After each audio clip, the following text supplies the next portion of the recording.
Ladies and gentlemen, welcome back to another episode of BSing Sports. Here with me on Wednesdays, as always, we have, the gracious, the smart, the in last place in our gentleman's bet, but still knows what he's talking about fantasy football, Timothy The Brown. good looking, I ain't saying all that now. I'm not going to lie to these people. I'm going to give them the direct truth. Listen, they see me every Wednesday and Friday, sometime Tuesday. They know I'm good looking. You know what? If you want to lie to them, that's fine. Come to me if you want the truth.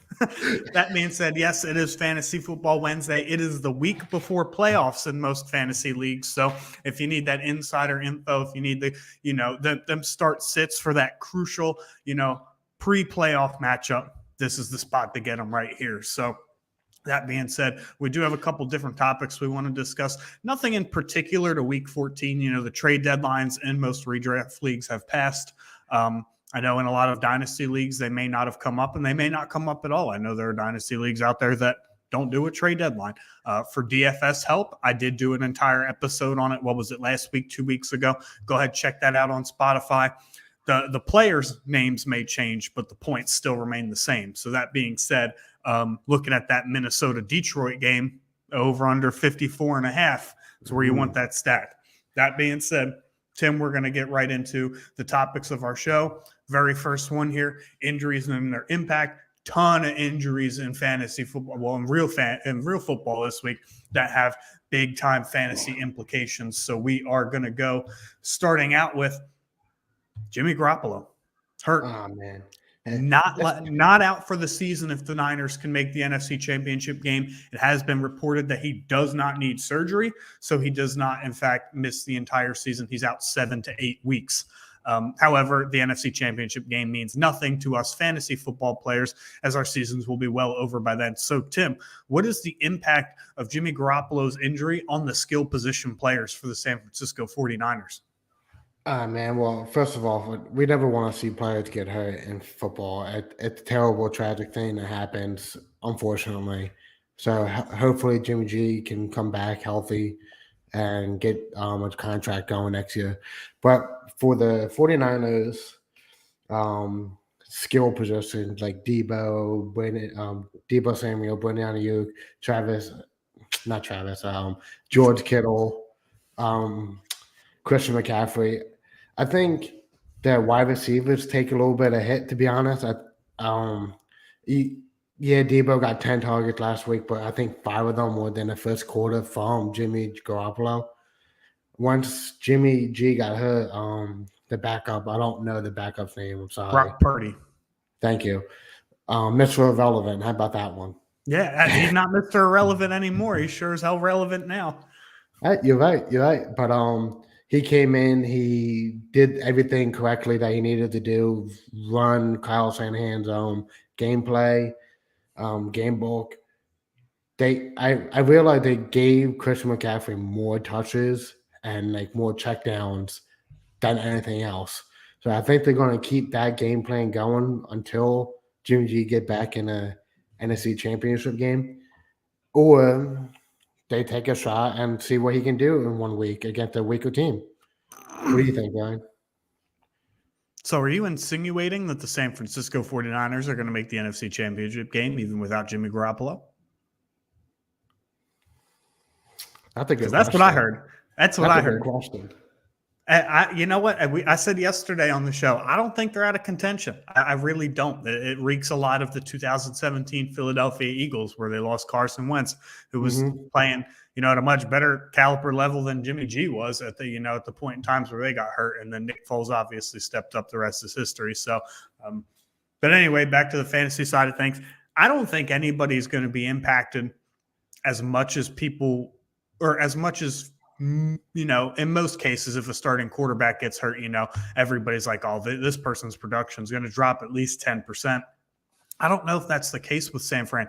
A lot of their offense and a lot of these skill position players get their fantasy production on after the ball's already in their hands. If you look at the way that the 49ers offense operates, it's a lot of quick passes. It's a lot of dump offs to McCaffrey. It's a lot of get the ball into Debo's hands. It's a lot of get the ball into Kittle's hands.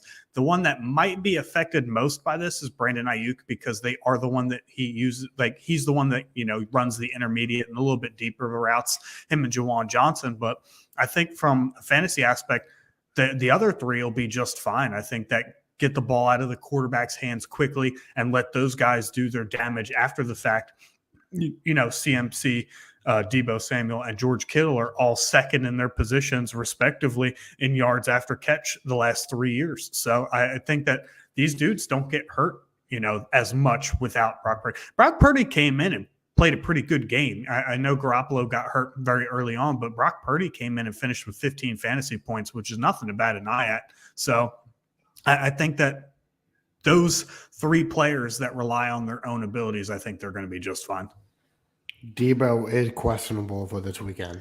Yeah, he's been questionable during practice the last couple of weeks, and I think he'll end up playing. Is it the quad injury still? I think it's a hamstring now. Well, he's had some upper leg problems throughout the season. Quite honestly, I don't think that it's going to affect him in regards to being on the field. However, his biggest kryptonite is the fact that Christian McCaffrey showed up and took a lot of the touches that went to Debo. Yep. So I think Debo is slightly on a decline, but not because of the quarterback play. I think it's because Christian McCaffrey's came in and hawked all the touches that they specifically designed for Debo. Another quarterback that could potentially miss, sounds like it's going to be just a 1 week injury. Trevor Lawrence could potentially miss week 14, which is huge because there's 6 teams on bye. So if you're in 2 quarterback leagues, you were desperately looking forward to having that fringe QB1 start from Trevor Lawrence. Where are you putting Zay Jones and Christian Kirk and Evan Ingram? And what are you doing with Travis Etienne because of this potential, game being missed? I mean, I'm surprised he's only missing 1 week, man. That injury last week, the tackle looked so much more dangerous than what it really happened to him. Good for him. I'm happy he avoided that big-time injury for his knees. But with Travis Etienne, I think he's going to get the bulk of all the touches. He's going to get the running plays. He's going to get the dump off. I don't know who the backup quarterback is. Do you? For the, I think it's CJ Beathard. He was a backup for the 49ers for a while. A lot of people call him Beat Hard because that's how his last name is spelled. He was a quarterback at Iowa, when he was in college a few years ago. Zay Jones, Christian Kirk, Marlon Jones Jr. They're going to be on a decline this week without Trevor Lawrence. I think Christian Kirk is going to get his still. He's the number 1 target in that offense. He's going to get his. If I remember correctly, Christian and the backup quarterback for Jacksonville, he played against the Eagles a couple times. A couple years ago. Yeah. He didn't do terrible. I mean, that whole game was terrible because the Eagles blew them out, if I'm not mistaken. But if you really look at that gameplay, he targeted that big wide receiver name or the running back or the tight end. So I think Evan Ingram could be a big impacted person this weekend. We have our first listener question, so we'll step aside from the injury takes. Johnny D on YouTube, what's going on? Johnny D, thank you for popping in. If you could, go ahead, hit that subscribe button, buddy. We very much appreciate it. Tune in every Wednesday at 6:30 Eastern time for your fantasy football information for the week. Looking for advice on a flex option. All right, here we go. With Olave on bye, 6 teams on bye week 14. The NFL really hates us fantasy players. I like it, though. I like the challenge. Anyway, back to his question. With Olave on bye, it comes down to James Conner, Raheem Mostert, or George Pickens as flex. I have Zay Jones, but very hesitant on starting him. I'll take the lead on this one. The name that pops out to me as an easy sit is Raheem Mostert compared to these other 3 names. Not that I think he's a bad play. I just think that the other 3 are definitely better. I know Pickens has a very good matchup this week against Baltimore's secondary, where statistically they don't do very well against wide receivers. However, the defense for Baltimore has played a lot better, allowing only 13 points or less 3 of the last 4 weeks. And Pittsburgh's offense, isn't high powered. They're not fantastic. And I think that Baltimore's defense is going to step up in the absence of Lamar Jackson. So I'm also tempted to sit George Pickens here as well. For me, it's between James Conner and Zay Jones. And it's all about whether Trevor Lawrence plays or not. It does not sound like he's going to play. They are pretty, iffy on it. He's a young quarterback. They're not in playoff contention. I think that they do sit him to, mitigate further injury risk. But to me, it's between James Conner and Zay Jones based on whether Trevor Lawrence plays or not. Tim, do you have an opinion on that? Different opinion? So before you said George Pickens had a good matchup, I was looking at his matchup to who they had. Baltimore ranked 25th against wide receivers, so it's a good matchup for Pickens. But like Ryan said, that Steelers offense is iffy. Like, you don't know when they're going to boom or bust. Lately, they've been bust and boom at the same time. They've been winning games, but close games.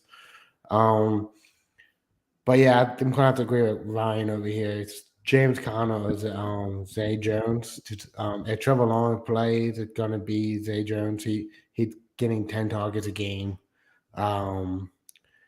Catches 6 out of 10, sometimes 10 out of 10. Even last game, he only had 2 catches, but he still had the targets. It was the right idea to play him. It just didn't manifest. But the Jags as a whole looked pretty rough that game. Who did Arizona play? New England. That's a tough run defense. Not a great matchup, but at the same time, James Conner gets 90+% of the backfield snaps for Arizona. He is the surefire number 1 running back.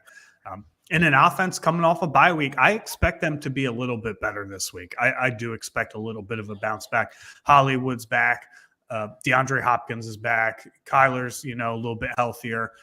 James Conner got a week to heal up. I do expect the offense as a whole to be a little bit better. So, and with New England, I imagine probably shifting towards shutting down DeAndre Hopkins.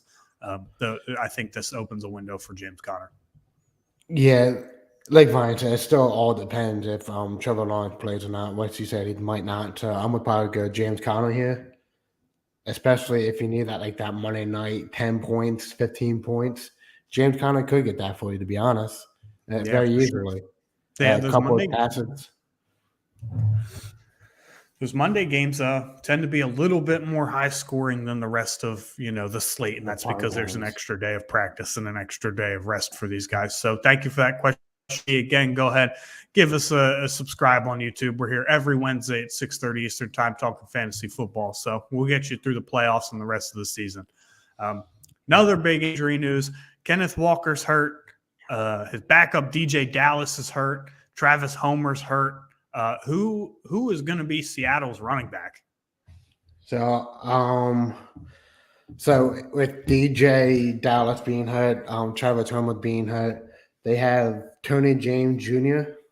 He's 5'11", weighs 224 pounds. He was on New Orleans. He played a game for New Orleans earlier this year, a couple years ago. He's been in the league for 2 years, it looks like. He had 17 games. He rushed for 177 yards throughout these 17 games. 2.7 yards per carry, which isn't very good for a running back. But he also did catch 9 balls for 6.6 yards per pass.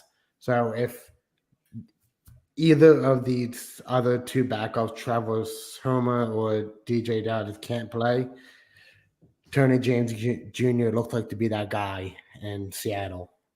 Yeah, they also picked up Wayne Gallman off of waivers earlier this week. I don't know if you guys remember, Wayne Gallman was a backup running back in New York for a little while, backing up Saquon Barkley over there. Okay. But he just joined the team this week, so there's really not a lot you could expect from him, even if he does play. The reality is, I don't think Kenneth Walker plays. I think that, again, young guy, you don't really want to push the limits, particularly a running back. It sounds like if this was week 18 and they desperately needed a win, maybe he could play, but I don't think that he plays this week. It's not looking likely that DJ Dallas is playing this week either. It sounds like that he's going to be out as well. I think the play here is Travis Homer. I know that there's 6 teams on bye. People are going to be reaching for all kinds of plays at running back. Travis Homer is their regular pass catching back anyway. and I do think that he has the best chance of playing. He missed last Sunday's game with the flu anyway, so he's had some time to rest his knee injury. These practice reports for Seattle running backs are going to be huge. My DFS guys out there, if you are looking for some value, it's going to be in that Seattle backfield. There's going to be a lot of value there. Another running back injury, Deonta Foreman for the Carolina Panthers did not practice today. Not even limited. So that's a little bit concerning if you're looking for some value. Chuba Hubbard, that's some $5,000. So DFS guys are definitely chomping at the bit to look for this running back value. Last one for the injuries, though. Mike Williams might finally come back. They're talking about he might practice this week. How much of an impact does that have? What do you expect from Mike Williams? Man. So he came back, I think it was 3 weeks ago, maybe 2 weeks ago, and got hurt on the first pass he caught. It was the one outside pass on the toe tap catch with the amazing catch, don't get me wrong. But I think, Los Angeles Chargers is fighting for a playoff spot, but you need Mike Williams to be 100% to get into the playoffs. And if he's not, then you got to figure something else out while he's healing up. Mike Williams is such a key part of that offense, and you can tell from when he's playing to when he's not. Like, the Chargers' points per game goes down.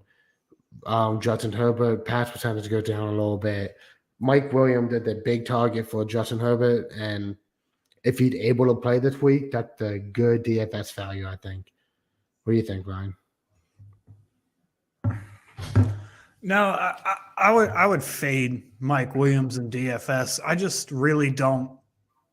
I really can't trust his ankle injury at this point. Even if he does play, it's like how healthy is he really? Because they told us he was healthy the first time, played like 8 snaps, and then he's out for the game again. So Ken Brandt brings up, did you hear Baker's working out for the Rams?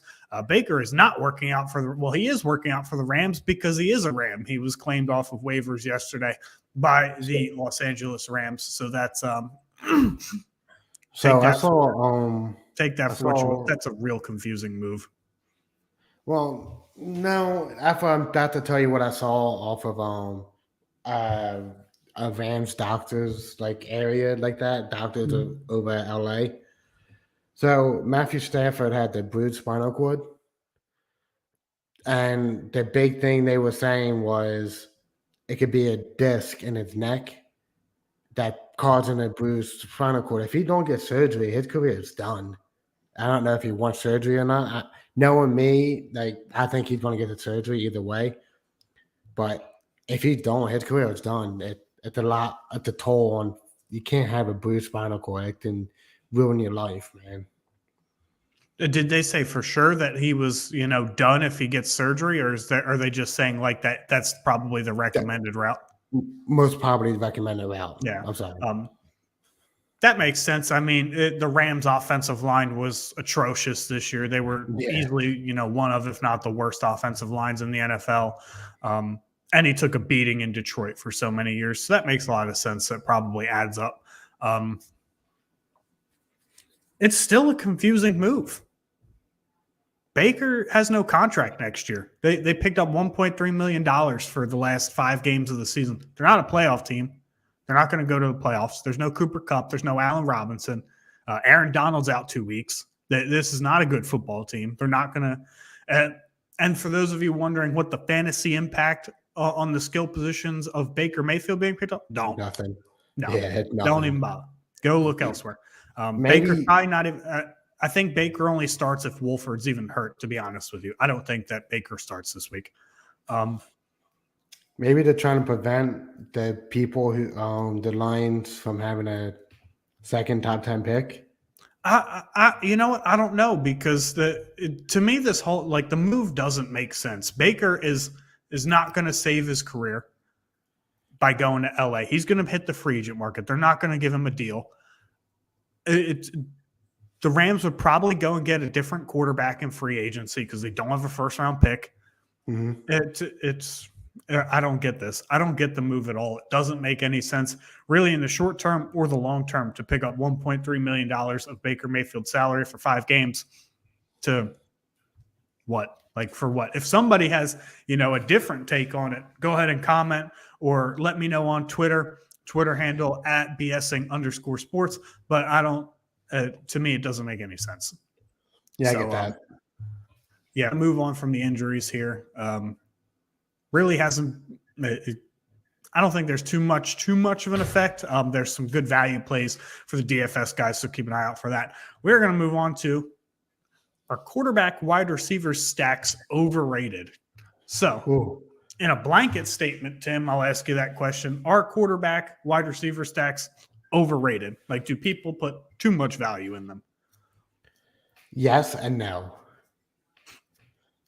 It really depends on who. I eat my dessert before my veggies, so whichever answer you think is better. We'll go with no first. Why no first? Because if you want a top tier quarterback or a top tier wide receiver, like let's go Tua and Tyreek Hill or Jalen Waddle. So Tua was probably in redraft this year, 6th round, 7th round. Mm-hmm. You got 1 and 12. Gone cheaper than that, or might have even gone later than that. Yeah, and then Tyreek Hill in the 3rd round, like not even, maybe 2nd round if that. Like it's so you got a 1 in 11 chance, or more than that, with all the picks going by. But you want to in a certain spot. It's not guaranteed you're going to get him in that spot. So you're trying to like work your team around, drafting your team around. Yeah, I'm going to get to it when I need him at this spot. Maybe someone snipes you and get him to pick before or something like that. That's why I think it's overrated. But let's go to my yes part. Let's say you go draft Josh Allen in a redraft when you shouldn't go draft Josh Allen. Let's say 110 or something. Yeah, if you draft quarterback in the 1st round and redraft, obviously single quarterback, you're either think you know something we don't, or you're just crazy. Exactly. Let's say you go do that at 110. You go draft Josh Allen. Immediately, you got to go draft Stephon Diggs. That's 2 picks right there, back to back, gone. But you got a number 1 quarterback in fantasy and a top 5 wide receiver, which is good. But I mean, actually, I'm going to change my answer to no. Period. You don't think it's overrated at all? I'm sorry. Yes, I'm changing it to yes. It is overrated. I'm sorry. Okay, so let me ask you this, right? If I have, say,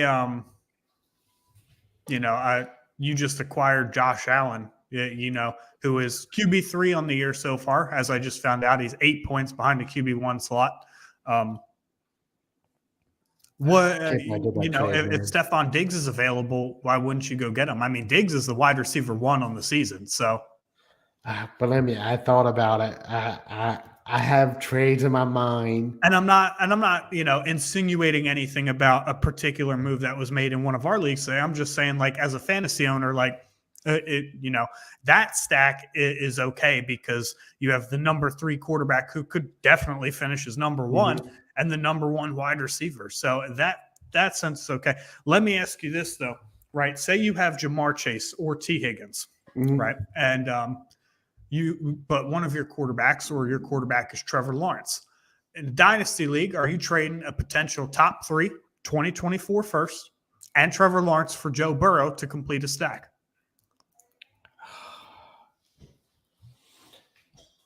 Oh, man, that's tough.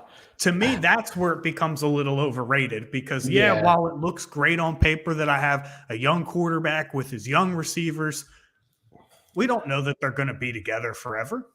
Exactly. We don't, as nice as it is to double dip, I have Allen and Diggs in one of my dynasty leagues. Fantastic. I love it.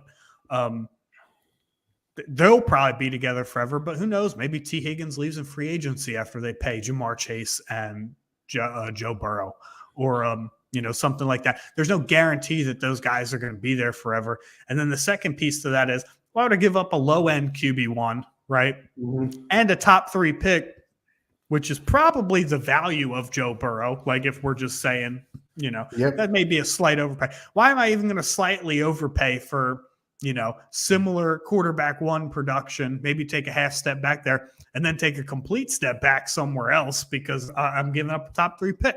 Man, you took the words right out my mouth. I was about to say, I sometimes I remember in one of our leagues, I don't remember which league it was. I had Jamar Chase, and then I got an offer, a completely fair offer from one of our league mates for Joe Burrow. It was just a massive trade though.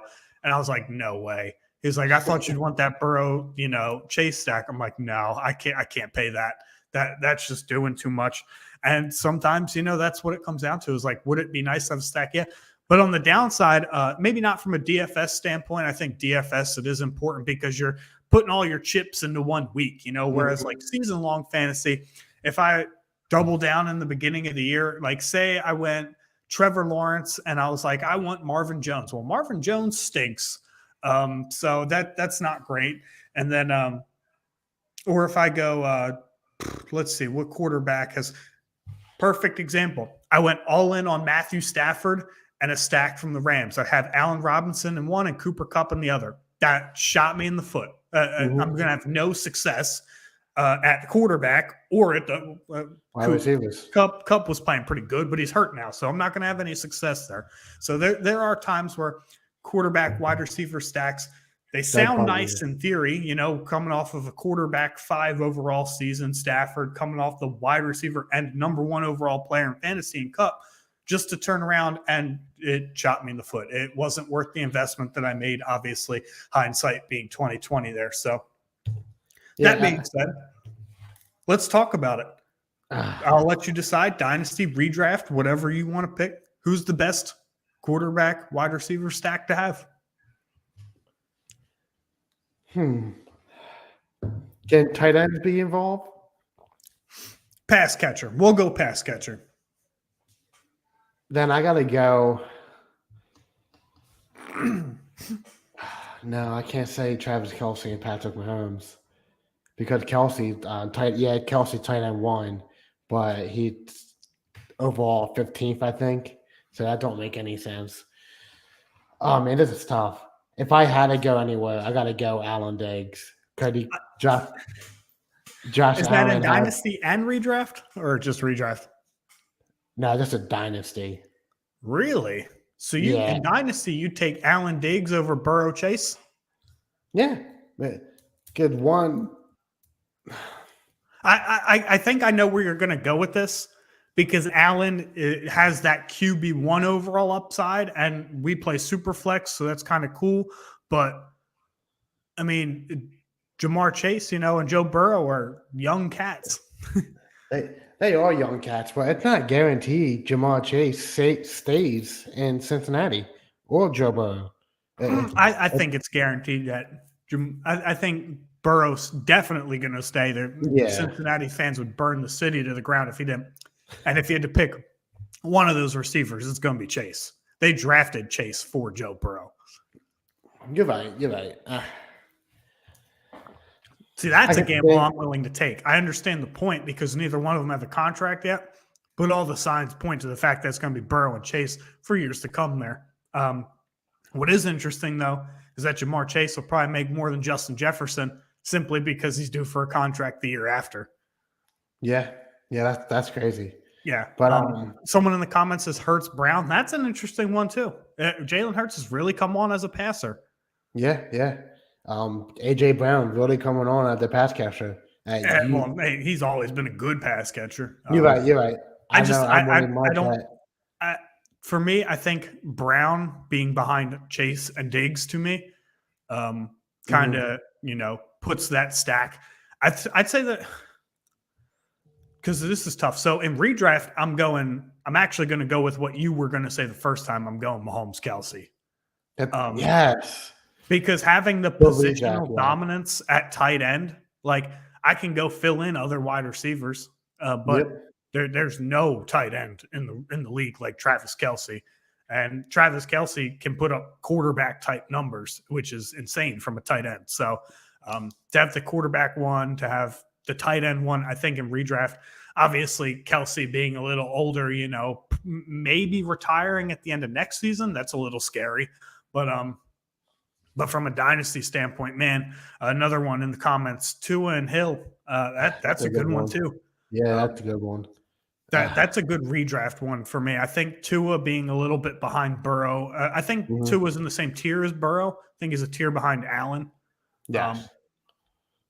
Oh, man, that dynasty one's tough because I probably would say Allen, Diggs too. I still think Diggs has 3 or 4 more wide receiver 1 seasons left in him. Yep, so do I.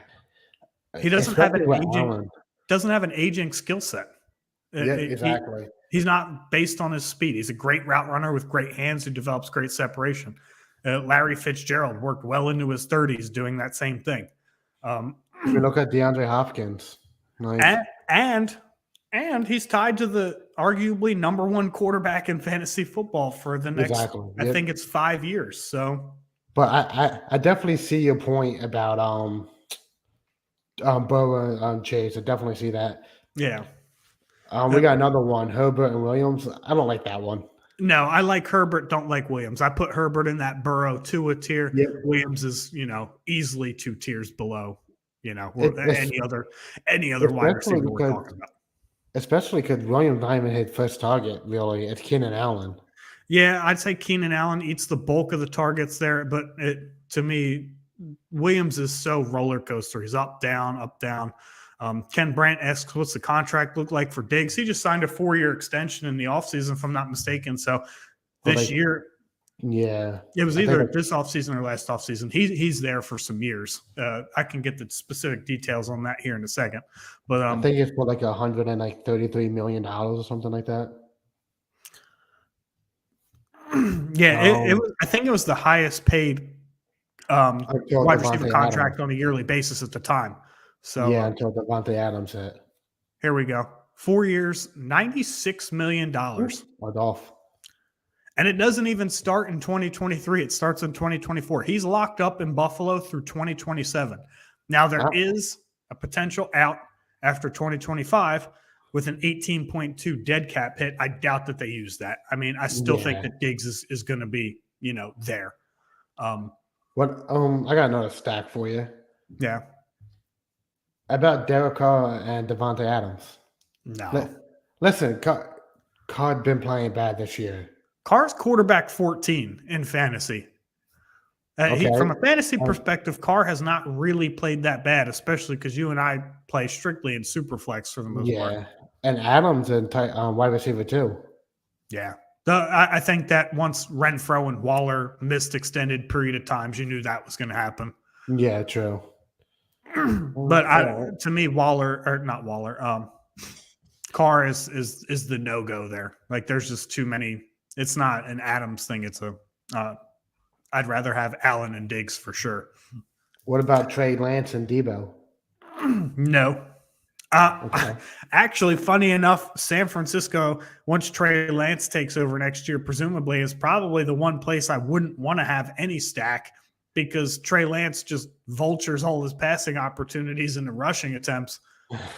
True. I mean, he carries the ball 15 times a game. So I do like Trey Lance for a fantasy aspect because I think he has a big arm and he runs the football a ton, but I wouldn't stack any of the receivers with him until we see some evidence that there's going to be a receiver that benefits from him being a quarterback. We got Jackson and Andrews in a comment. That's a good for redraft. I like that one. Yeah. Andrews, I mean, taking the unforeseen obvious injuries out of it, it's a good one. If I had to, I personally wouldn't do it. If I'm going quarterback tight end, I'm going for that number 1 tight end. No clear cut. Yeah, I'm going. No doubt. What about I go the other Miami receiver, Tua and Waddle. That's an interesting one for Dynasty because Jalen Waddle's currently wide receiver 9. Mm-hmm. And he's only 24. And Tua's only 24 too, right? 25 maybe? 25, I think. He'll get his money. Waddle will probably get his money. Tyreek's already gotten his money, but he turned 29 during the season. So, but that's an interesting one. The only thing that turns me off from that is for as long as Tyreek Hill is there, Waddle is clearly the second fiddle. Mm-hmm. I like that. I like that take. Yeah. So, but yeah, there's different ones. Burrow Chase to me stands out in Dynasty, Diggs Allen, and then in redraft, obviously, any one of those Kelsey along Mahomes, with the yeah. Mahomes Kelsey thing. Kind of leads into our next topic. Would you rather? Okay. Would you rather Ken Walker or Brees Hall in a startup in 2023? Oh, Assuming health. If we get because Brees Hall just tore his ACL, there was no other damage, so he may be back on time. Who you going with a startup?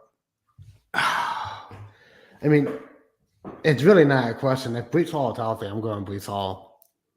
I guess he was so explosive for I think 6 games he played this year. He is so explosive, man. Yeah, Kenneth Walker started taking over Seattle. Won't that be another good startup too? I'm not saying it's not, but I think Brees Hall is the more talented, more explosive back. I want to take a moment before we continue. So I see we have some viewers here. If you're watching on Facebook, go ahead, hit that like button and hit that share button. It's absolutely free. It's going to take you 2 seconds, and all it does is help promote our product. So if you guys are tuning in every Tuesday, Wednesday, Friday, whatever you guys can watch, drop a like, drop a share. Absolutely free. Going to do nothing but promote our product. If you're on YouTube, go ahead, hit that subscribe button. Again, we're here every Wednesday. Tuesday and Friday, we do a little bit different topics, but we're here every Wednesday talking fantasy football. That's all I ask. If you're watching this on Twitter, go ahead, hit that like button, hit that retweet button. It doesn't cost any money to do that, and all it's doing is promoting our product. Obviously, you're tuning in, and you've tuned in long enough to hear me say this message, so you enjoy what we're bringing out to you guys, and we're going to continue bringing it out to you guys. So go ahead, drop a like, retweet, share, take the time right now. Back to the topic. 2023 startup. Know what? Actually, playoff schedule. Would you rather have Mark Andrews, so rest of season for fantasy, Mark Andrews or Gerald Everett? I gotta look at Mark Andrews' schedule and Everett's schedule. So I'll bring up Everett's schedule. You bring up I got Andrews. Mark Andrews because I have Andrews. Yeah, I have Everett, so that's easy for me. So, mind you, Lamar Jackson's slated to miss 1 to 3 weeks. Mm-hmm. So Everett has Miami, Tennessee, at Indianapolis, home against LA, and then on the road at Denver, which are all green matchups. They are all top 7 in points allowed to tight ends from a fantasy perspective. All right, so Mark Andrews got at Pittsburgh. We're doing playoffs, you said, right? It just rest of season. It's basically playoffs. So All right. So he got Pittsburgh, at Cleveland, versus Atlanta at home, Pittsburgh at home, and Cincinnati at home. Or at Cincinnati. They're great matchups too. without Lamar Jackson. Yeah, Tyler Huntley last year really did target Mark Andrews a lot. I think they're going to get back down to basics this week and focus getting targets out quickly. Do you think or do you hope? I hope. I mean, technically, I got 2 bye weeks back to back, so I'm not really worried about it. Yeah, So, I got to bench Trevor Lawrence this week in a league where it's next to a bye week. Nothing's guaranteed in fantasy football. But what's up, Z Money XV? Let's see that playoff team. What up, Z Money? Give me Mark Andrews. That's tough. It really is tough. Because Everett been doing wonderful this year for Justin Herbert. Especially with Mike Williams and Keenan Allen flip-flopping being out. No one, yeah, give me Mark Andrews. I think a backup quarterback targets tight ends a little bit more than a frequent quarterback does. And if Lamar Jackson's going to be out 3 to 4 weeks, Huntley's there week 16, week 17. That what makes him there. So yeah, give me Mark Andrews.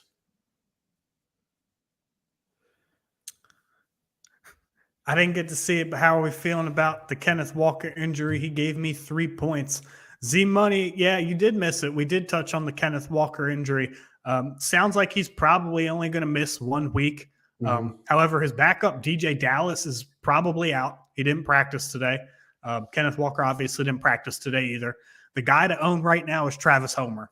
He was already the pass catching back, and he's the healthiest. He's the most familiar with the offense over Tony Jones Jr., over Wayne Gallman. I think that if Travis Homer is available on your waiver wire, you need to go out and get him. But yeah, man. So I think it's when you look at stuff like that, because when it comes down to playoffs, yeah, Mark Andrews, obviously the name right there resonates. Stud. He hasn't had the best of seasons. Lamar's been hit or miss at times this year. Gerald Everett's been consistent. He's got the schedule. So that was part of the reason why I didn't pull a deal for Travis Kelce. Like, ultimately, I thought what was being asked of me was a little much, which was probably fair. Travis Kelce is the undisputed tight end one, but maybe a season and a half to give up what I was giving up. Second part of that is Gerald Everett, outside of Kelce and maybe Andrews, tight ends all crap shot anyway. It's all streaming options. So streaming options are, as far as streaming options go, Gerald Everett's got some of the best ones. Z Money asks, what about Mixon? Is he finally back? Yeah, I think Mixon was back at practice today. All signs pointing that he is a go. Sounds like Samaje Perine will return back to his backup role where he fills in every so often, but Mixon should be back to his regular duty. This is an interesting question. Yeah. Dameon Pierce still that guy? I'll let you go ahead with this. With that Houston offense, it's tough, man. Yeah, he did explosive runner, but after the Eagles game, team figure out what to do to stop him. I don't know what the Eagles did because I didn't watch that game, unfortunately. So it definitely is tough. To be honest, they have a top. Actually, I think they got top 2 picks. The Browns pick too, isn't it? They got the Browns pick, 23 pick. Oh yeah, I think so. So I definitely think they're going to go quarterback. They might go another. Nah, they need wide receiver help. So for next year, yeah, I think he's that guy still. What do you think, Ryan? I was never on the Dameon Pierce train fully. I do play strictly Dynasty, so I do look at things from a perspective. That's just the way that I am at this point. For redraft, he was great. I think Dameon Pierce, I do think that, for redraft purposes for this year only, good to go. However, from a Dynasty perspective, I'm out on Dameon Pierce, and here's why I'm out on Dameon Pierce. He's a 4th-round pick, which is a day 3 pick in the NFL draft, having a good rookie season. Why don't you go ask Michael Carter, who was a 4th-round pick, and Elijah Mitchell, who was another day 3 pick, how great rookie seasons matter so much that their teams, didn't go ahead and acquire much better running backs at higher draft capital than them. The 49ers didn't settle for Jeff Wilson being an injury fill-in. They went out and they got Christian McCaffrey. They said, screw it. Elijah Mitchell's been good for us, but we're going to go out and get better. Michael Carter finishes his rookie season on a very strong note. Draft Breece Hall, 2nd round. To me, having 3rd round or day 3 draft capital as a running back is scary. Doesn't mean anything. So to me, next year, I would not be shocked in the slightest if Houston goes ahead and spends one of their 2 third-round picks on a running back. It's very possible. It's very likely. It's something that I'm actually expecting. So I've been out on Dameon Pierce. I've never been a big Dameon Pierce guy from a dynasty perspective. Redraft, it was fine. He's in a bad offense, so you're going to have to expect iffy touchdown production, but he does get the majority of the backfield work there for what it's worth. And I need a flex. Anyone looking good to y'all? I know you mentioned the backup for Kenneth Walker. Got any options on your bench? I know that benches are probably run thin with 6 teams on bye. Again, I can't believe the NFL hates us that bad. Waiver options, not much out there with teams on bye, to be honest with you. So it's kind of whatever you can scrounge up on your bench. There's going to be a lot of weird dudes in people's lineups this week. Well, my whole bench is bye. Yeah, that's. I'm going to 10-man. I think I'm a 10-man bench with all of them on buys, so I don't blame you. If Michael Carter's out again this week, with looking like he is that I can't pronounce that name. Zonovan Knight, talking about Bam Knight. Yeah, look for him on your waiver wire. I know he's been doing good the last 2 weeks, so he might not be there, but he might be a good pickup. Carter's going to play this week. I just read he practiced in full today. Okay, so never mind. Yeah, so Carter's going to play. Yeah, your best bet's Travis Homer if you're looking for a flyer on the waiver wire. Mike Williams is coming back. Maybe, I don't know. There weren't too many injuries at skill positions this week to kind of free up some waiver wire guys. I know quarterback definitely takes a hit there, but yeah, that's probably your best bet right there. Like I said, there's going to be a lot of weird dudes in people's lineups this week. There's going to be a lot of Chris Moore. There's going to be a lot of Elijah Moore. There's going to be just random dudes people have never heard of. Jawan Jennings is probably going to get a start in somebody's lineup somewhere. I got to start Robert Woods this week. Yeah, that kind of sucks. Robert Woods was a disappointment. Not that I had great expectations for Robert Woods, but I thought he'd be better than what he was. So since we're in like the last 10 minutes of the show, we're going to go ahead and move to the last topic. Glance ahead to 2023. So I'm going to fire away with some questions. We already touched on a little bit of one. We covered the Walker Hall. Startups next year for 2023. Does Jalen Hurts have to be the third quarterback off the board at this point? You're saying over Burrow and Lamar Jackson, everything like that? Yeah, over Burrow and Jackson, behind Mahomes and Allen. Does he have to be the third quarterback off the board in startups next year? Yeah, the way he's been. Yeah.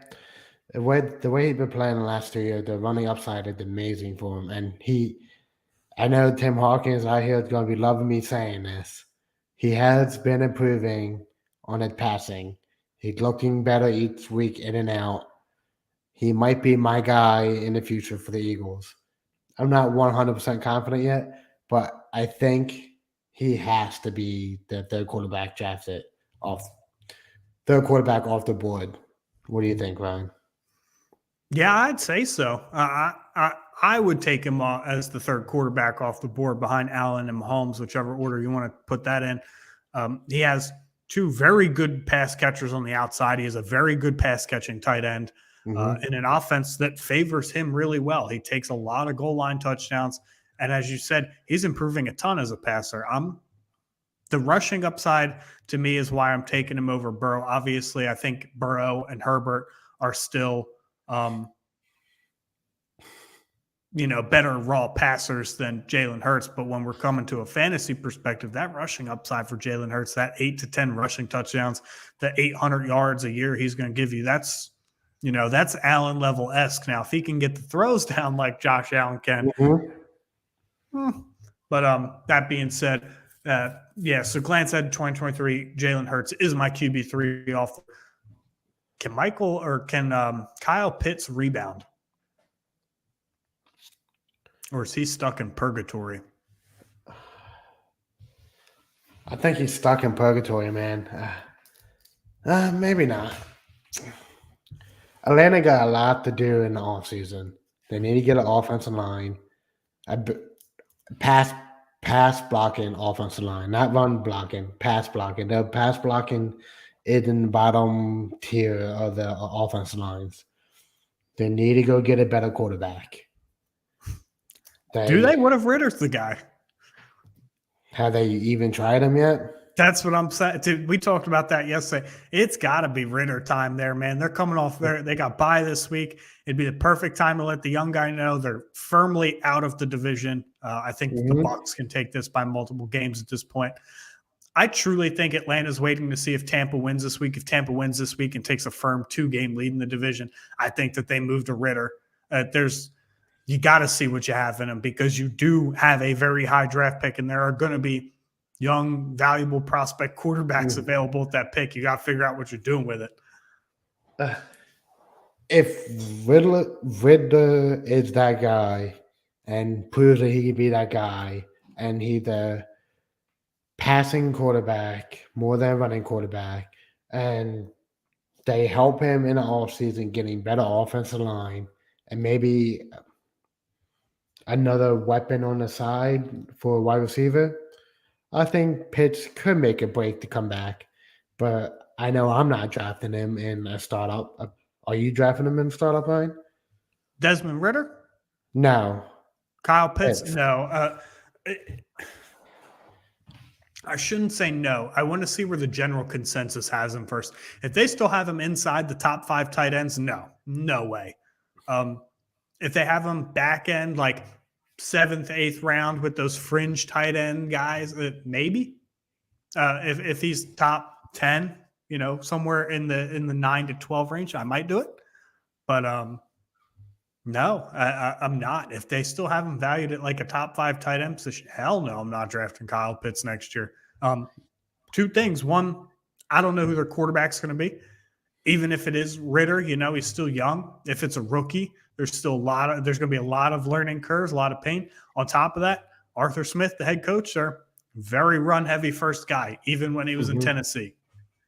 It's just I don't know what Atlanta's game plan is here with a run first heavy coach drafting 2 guys who are primarily pass catchers in the top 10 in back-to-back drafts. Oh, baby.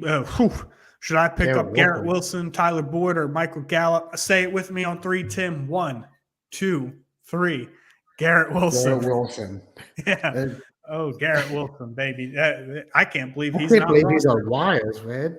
Yeah, I can't believe he's not rostered. Holy God. You better put all your fab on him right now. Yeah, all your fab, your top claim. I don't know how your league does their waivers. Clearly, they ain't paying attention. No, go ahead, get you a Garrett Wilson. He's probably a borderline like must start at this point with Mike White in that offense. He's clearly the number 1 there. He's going to produce. I have him as a must start. I can see the argument to not have him as a must start, but this week he's definitely a must start. He got dropped by somebody who got dropped on their head, maybe. Can't figure that one out. Money. Yeah, get that Z money. Whew, get to that money, sir. If you get him, that's your flex option. Yeah, for sure. That's also your wide receiver option for the coming weeks, too. If I'm not mistaken, the Jets have a relatively easy schedule. Let me see. I've got one more question for you before we go.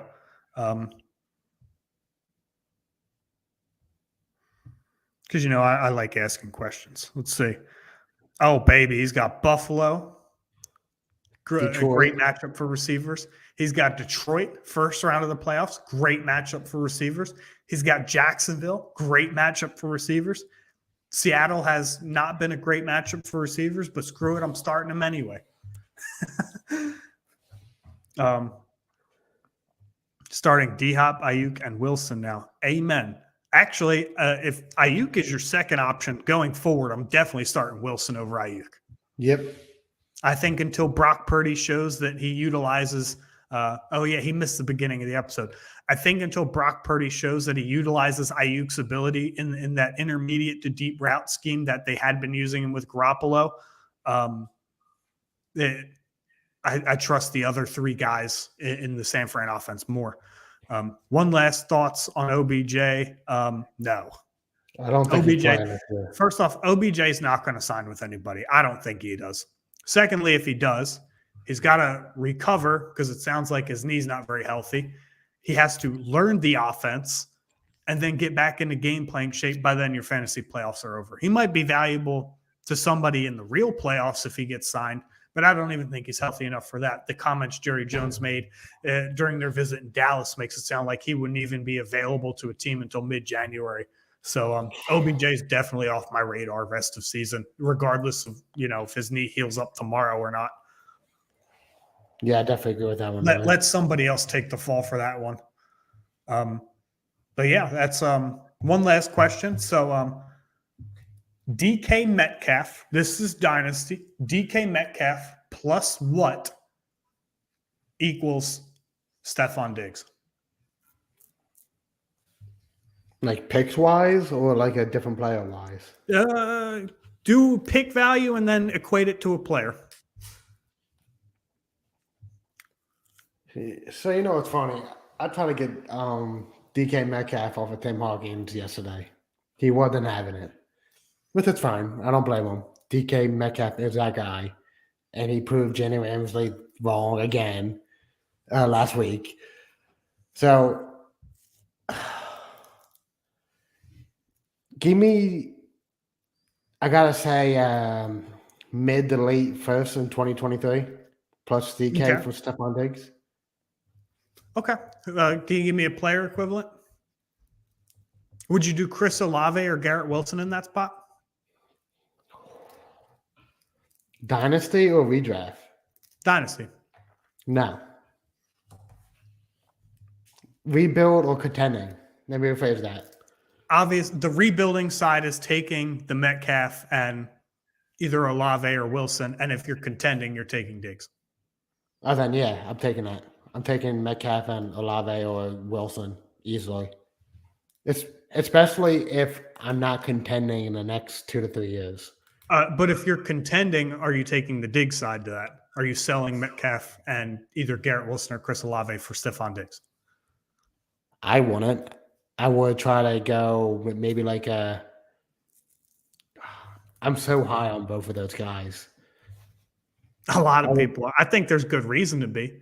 I'm skeptical when it comes to rookies. Well, we can get into it a little bit here. I'm skeptical about rookies because I feel like people are just so hyped to see them.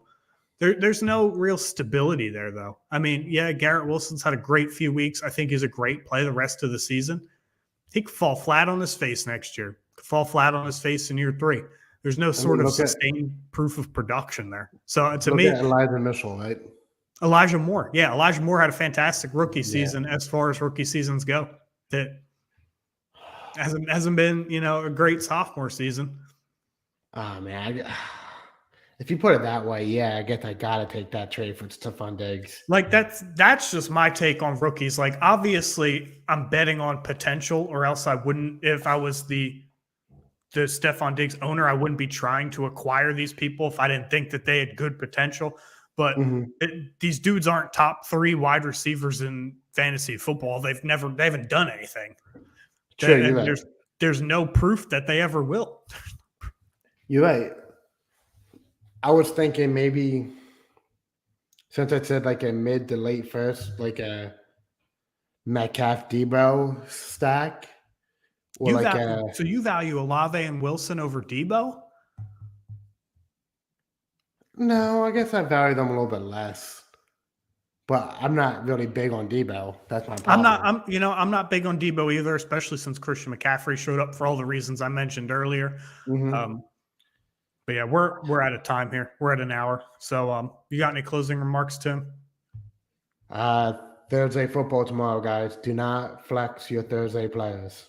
Get those Thursday players out of your flex spots. No, that doesn't mean bench them. That means just move them to their position spot. That being said, we'll be taking start-sit questions all morning on Twitter tomorrow. I am Ryan. This is with me, your host, Tim, on BSing Sports, part of the BSing Network, where we do a little BS and we talk a whole lot of sports. Have a good night, guys.